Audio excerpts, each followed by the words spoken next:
ആശാപ്രവർത്തകരുമായി നാളെ ഉച്ചയ്ക്ക് 3 മണിക്ക് ആരോഗ്യമന്ത്രി വീണ ജോർജ് ചർച്ച നടത്തും. ആശാപ്രവർത്തകരുടെ എല്ലാ സംഘടനാ പ്രതിനിധികളെയും സർക്കാർ ചർച്ചയ്ക്ക് വിളിച്ചു. ഷീജ ചേരുന്നു. ഷീജ, വീണ്ടും ചർച്ചയ്ക്ക് വിളിച്ചിരിക്കുകയാണ് ആശാപ്രവർത്തകരെ. സർക്കാർ അങ്ങേയറ്റം അനുഭാവപൂർണമായ ഒരു നിലപാട് ഇക്കാര്യത്തിൽ സ്വീകരിക്കുന്നു. വിശദാംശങ്ങൾ.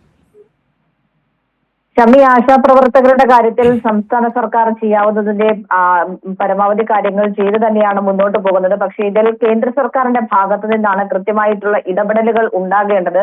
അത് ഉണ്ടാകാത്തൊരു സാഹചര്യത്തിലാണ് സംസ്ഥാന സർക്കാർ കൃത്യമായ രീതിയിൽ തന്നെ ഈ വിഷയം കേന്ദ്രത്തിന്റെ ശ്രദ്ധയിൽപ്പെടുത്തുന്നു. തുടർന്ന് ഇപ്പോൾ കഴിഞ്ഞ ദിവസമാണ് കേന്ദ്രമന്ത്രിയെ സംസ്ഥാനത്തെ മന്ത്രി വീണ ജോർജ് കണ്ടത്. JP നദ്ദയുമായുള്ള കൂടിക്കാഴ്ചയിൽ ആദ്യം ഉന്നയിച്ച വിഷയവും ആശമാരുടെ കാര്യം തന്നെയായിരുന്നു. അതിൽ ഇവർക്ക് ഇൻസെന്റീവ് വർദ്ധിപ്പിക്കുക എന്നുള്ള ഒരു ആവശ്യം, അത് അംഗീകരിക്കണം എന്നുള്ള കാര്യം സംസ്ഥാനം വീണ്ടും കേന്ദ്രത്തിന് മുന്നിൽ അവതരിപ്പിച്ചിട്ടുണ്ട്. അപ്പോൾ ഈ ഒരു സാഹചര്യം കൂടി നിലനിൽക്കുന്നു. അപ്പോൾ ഈ ഒരു പശ്ചാത്തലത്തിലാണ് ഇപ്പോൾ ആശമാരെ സർക്കാർ വീണ്ടും ചർച്ചയ്ക്ക് വിളിച്ചിരിക്കുന്നത്. ഇതിൽ ആശാ പ്രവർത്തകരുടെ എല്ലാ സംഘടനയുടെ പ്രതിനിധികളെയുമാണ് ചർച്ചയ്ക്ക് വിളിച്ചിരിക്കുന്നത്.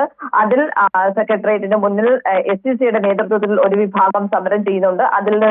അതിന്റെ പ്രതിനിധികൾ ഉൾപ്പെടെ ഈ ഒരു ചർച്ചയിൽ നാളെ പങ്കെടുക്കുന്നതായിരിക്കും. പ്രധാനമായും നേരത്തെ CITU, INTUC ഉൾപ്പെടെയുള്ള സംഘടനാ പ്രതിനിധികൾ നേരത്തെ ഒരു തവണ നടത്തിയ ചർച്ചയിൽ സംസ്ഥാനത്തെ ആശമാരുടെ ആവശ്യങ്ങൾ മുന്നോട്ട് വെച്ചിരുന്നു. അതിന്റെ അടിസ്ഥാനത്തിൽ മാനദണ്ഡങ്ങളിലടക്കം ഇളവ് വരുത്തുകയും ചെയ്തിരുന്നു. എന്നാൽ ഇനി ഇതുമായി ബന്ധപ്പെട്ട് നിലവിൽ കേന്ദ്രമന്ത്രിയുമായി സംസാരിച്ചപ്പോൾ ലഭിച്ചിട്ടുള്ള ഉറപ്പുകൾ അടക്കം ഉള്ള കാര്യങ്ങൾ നാളത്തെ ചർച്ചയിൽ ആശാപ്രവർത്തകരുമായി മന്ത്രി വിശദമായി തന്നെ കാര്യങ്ങൾ സംസാരിക്കും. അതിനൊപ്പം തന്നെ സംസ്ഥാനത്തിന് ഇനി ഏതെങ്കിലും തരത്തിൽ ഈ വിഷയവുമായി ബന്ധപ്പെട്ടുകൊണ്ട് ഇവരുടെ കാര്യത്തിൽ എന്തെങ്കിലും തരത്തിലുള്ള ആനുകൂല്യങ്ങൾ നൽകാൻ സാധിക്കുമോ, സംസ്ഥാനത്തിന്റെ അവസ്ഥ എന്താണ് എന്നടക്കമുള്ള കാര്യങ്ങൾ കൃത്യമായ രീതിയിൽ തന്നെ ഈ ചർച്ചയിൽ ആശമാരോട് വ്യക്തമാക്കുന്നതായിരിക്കും.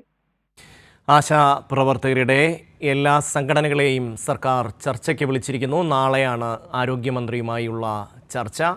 ഷീജയാണ് വിശദാംശങ്ങൾ നൽകിയത്.